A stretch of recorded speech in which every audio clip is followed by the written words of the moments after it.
दोस्तों, जीवन में आजकल हम लोग कहाँ से कहाँ निकल रहे हैं, कहाँ से कहाँ पहुँच गए दोस्त। हमें ही नहीं मालूम हो रहा है कि कितना बदलाव हो गया जीवन में। अभी देखो, शिक्षा के क्षेत्र में कोचिंग सेंटर इतना खुल गए दोस्त कि बच्चों को कोचिंग का इंजेक्शन लगा देते हैं लोग। कोचिंग का इंजेक्शन लगा देते हैं, जैसे पैदा होता है उसके बाद दोस्त। और वो लौकी की तरह बढ़, जैसे इंजेक्शन में लौकी इंजेक्शन लगाते हैं बढ़ जाता है, वैसे बच्चे को भी बहुत बड़ा बनाने की कोशिश करते हैं। उसको भावी इंजीनियर, भावी डॉक्टर पैदावार बनाते हैं उसकी। हमारा लड़का इंजीनियर ही बनेगा, डॉक्टर ही बनेगा। ऐसी सोच हमारी मानवता में आ गई दोस्त। अब देखो, अगर नेचुरल नस्ल का अगर आदमी रह गया, वो छोटा ही रह जाएगा, क्योंकि उसको इंजेक्शन कोचिंग का नहीं दिया गया। और जो अगर उसको कोचिंग नहीं मिला दोस्त, तो तनाव में आ जाएगा। तनाव में आकर या तो मुरझा जाएगा या बाजार में बिकने लायक नहीं रह जाएगा। आगे उसका प्रोग्रेस ही नहीं, क्योंकि उसके परसेंटेज अच्छे नहीं आए, कोचिंग नहीं कराया गया, तो बाजार में वो बिकने लायक नहीं बच्चा पैदा हो जाएगा सर। 40-50 साल पहले की बात, जब हम लोग पढ़ रहे थे दोस्त, तो सरकारी स्कूलों का दौर था। प्राइवेट स्कूल कहीं नहीं थे, सब सरकारी स्कूल का दौर था। जब एक औसत लड़के को साइंस न देकर खुद स्कूल वाले उसको भट्टी में झोंकने से रोक देते थे, लड़का तुम्हारा साइंस नहीं पढ़ पाएगा, इसको आर्ट दिला दो। स्कूल वाले ही रोक देते थे, नहीं देने देते थे। साइंस नहीं, बच्चा साइंस नहीं चलेगा, इसको आर्ट्स ही दे दो, कॉमर्स दे दो। और आर्ट्स और कॉमर्स दे करके बच्चों को उस समय शिक्षक बनवा देते थे, क्लर्क बना देते थे, पटवारी या नेता बना देते थे, व्यापारी बनाने की तरह मोड़ देते थे उसको। उसी समय व्यापारी बना करके मोड़ देते थे। मतलब उस समय साफ था दोस्त कि पानी को छोड़ करके छोटी छोटी नहरों में छोड़ करके योग्यता के हिसाब से अलग अलग दिशाओं में मोड़ देते थे। पानी के हिसाब से छोटी छोटी नहरों में छोड़ करके योग्यता के हिसाब से अलग अलग दिशाओं में बच्चे को मोड़ देते थे दोस्त, ताकि वो बाढ़ का खतरा उसको पैदा न हो। बाढ़ का खतरा पैदा न हो उसको, क्योंकि बाढ़ को संभालने लायक नहीं रहेगा वो, इसलिए उसको छोटे छोटे नहरों में उसको भेज देते थे, ताकि वो अपना वहाँ पर प्रोग्रेस करता रहे दोस्त। और दोस्त, हमारे ज़माने में शिक्षक लड़के के गलती करने पर, अगर लड़का कोई गलती किया, शिक्षक उसे डंडे मार मार करके दोस्त साक्षात बनाने पर अड़े रहते थे। डंडे से मारते थे दोस्त, कितना भी बड़ा लड़का हो डंडे से मारते थे उसको, साक्षात बनाने पर अड़े रहते थे। उसको तनाव झेलने के लिए उसे मजबूत कर देते थे, तनाव झेलने के लिए मजबूत बनाते थे उसको मार मार करके। अगर कहीं उनके पेरेंट्स को शिकायत किया कोई, तो पेरेंट्स भी 2 झापड़ और मार देते थे। टीचर सही किया, तुम ही बराबर पढ़ नहीं रहे हो। और गुरुजी ने सुबह स्कूल आकर और कह जाते थे, अगर नहीं पढ़े तो 2 डंडे हमारी तरफ से लगाएंगे तुमको, अगर नहीं पढ़े। ये तो दोस्त, घर में भी मार पड़ रही है, स्कूल में भी मार पड़ रही है। ऐसी कंडीशन थी हम लोगों की। अब दोस्त ऐसा है, पक्ष और विपक्ष एक होता देखकर लड़का पीटने के बाद सीधा फील्ड में जाकर खेल कूद करके अपना तनाव कम कर देता था।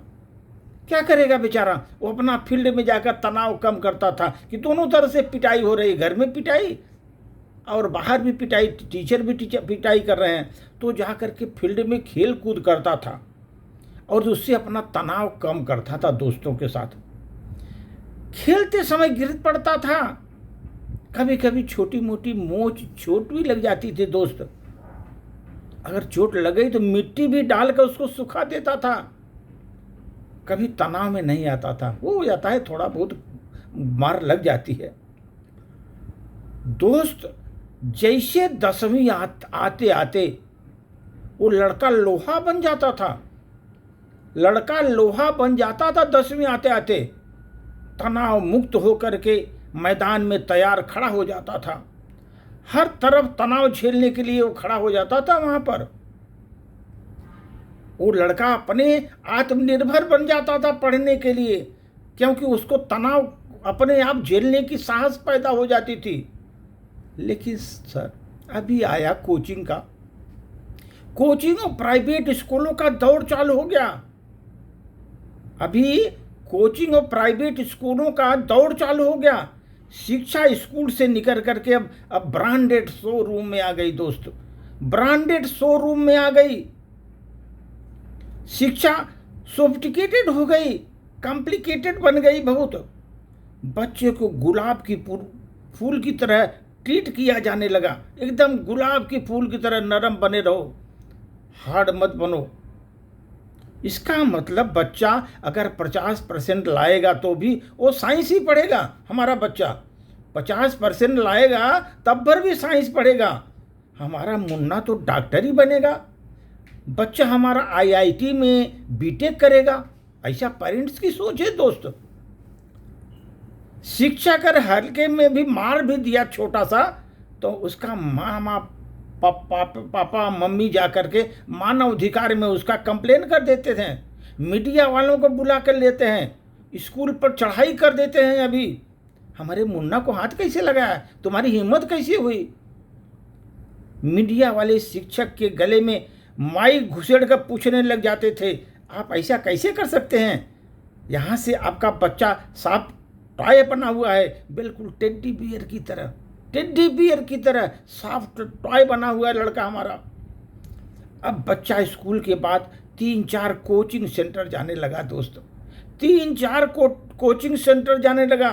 खेलकूद तो जिसे भूल गया जीवन में,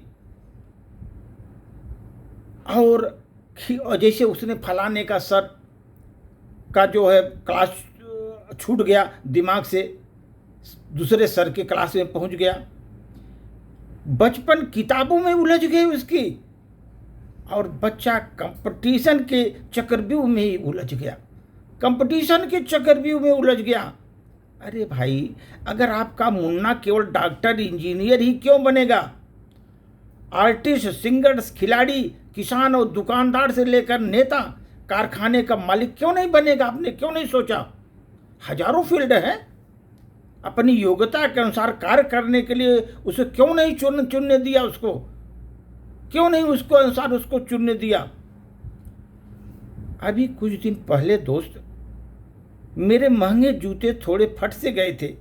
पता लगा कि एक लड़का इतनी अच्छी तरह से रिपेयर करता है कि पता नहीं चलता कि रिपेयर हुए हैं। उसके पास मैं गया, 200 रुपये रिपेयर करने के लिए मांगे उसने। 1 हफ्ते बाद मिलेंगे जी। लड़के ने की आमदनी का हिसाब लगाया तो पता चला कि 50,000 महीने कमाता है, यानी पूरा 6 लाख का पैकेज उसको। वो तो कोटा में नहीं गया कोचिंग के लिए, लेकिन 6 लाख का पैकेज ले रहा है वो। उसे अपनी योग्यता हुनूर में बदल दिया, अपनी योग्यता को हुनूर में बदल दिया, अपने काम में मास्टर बन गया वो। कोई सेफ बनकर लाखों का पैकेज कमा रहा है, कोई 5 स्टार होटल में नौकरी कर रहा है, तो कोई हलवाई बन करके बड़े बड़े इवेंट्स में खाना बनाने के लिए लाखों रुपए कमा रहा है दोस्त। कोई डेयरी फार्म खोल करके लाखों कमा रहा है, कोई दुकान लगा करके लाखों कमा रहा है, कोई कंस्ट्रक्शन के बड़े बड़े काम कर रहा है, फर्नीचर बनाने के ठेके ले रहा है, रेस्टोरेंट खोल कर कमा रहा है वो, कोई कबाड़े का माल खरीद करके हजारों कमा रहा है, कोई सब्जी बेचकर 25-30 हज़ार रुपये महीने कमा रहा है, कोई चाय की रेवड़ी लगा करके 40-50 हज़ार रुपये महीना कमा रहा है। हमारे यहाँ कचौरी, समोसे, पकौड़े, जलेबी बेचकर ही हज़ार रुपये महीने कमा रहा है। मतलब साफ है दोस्त, भैया कमा वही रहा है जिसकी अपनी योग्यता, उसके कार्य के प्रति रोचकता और हुनूर में उसको बदल दिया आपने। उसने हुनूर में मास्टरपीस बन गया अपने, वो कमा रहा है। ये जरूरी नहीं कि आप डॉक्टर इंजीनियर ही बने, आप कुछ भी बन सकते हैं। उसमें कार्य करने का जुनून होना चाहिए, जुनून उसको अंदर होना चाहिए। तो मैं मेरे प्रिय अभिभावकों, प्रियजनों, मैं तो आप लोगों से यही रिक्वेस्ट करूंगा दोस्त कि बच्चों को टेडी बियर नहीं लोहा बनाओ। अपने बच्चों को टेडी बियर नहीं लोहा बनाओ। अपनी मर्जी से भट्टी में मत झोंको उसको, अपनी मर्जी से भट्टी में मत झोंको। उसे पानी की तरह नियंत्रित करके छोड़ो, वो अपना रास्ता खुद बना लेगा अपना रास्ता। पर बच्चों पर नियंत्रण जरूर रखो। अगर वह अनियंत्रित हुआ तो पानी की तरह आपके जीवन को भी बाढ़ ला देगा। वहां पर बच्चे को नियंत्रित रखो।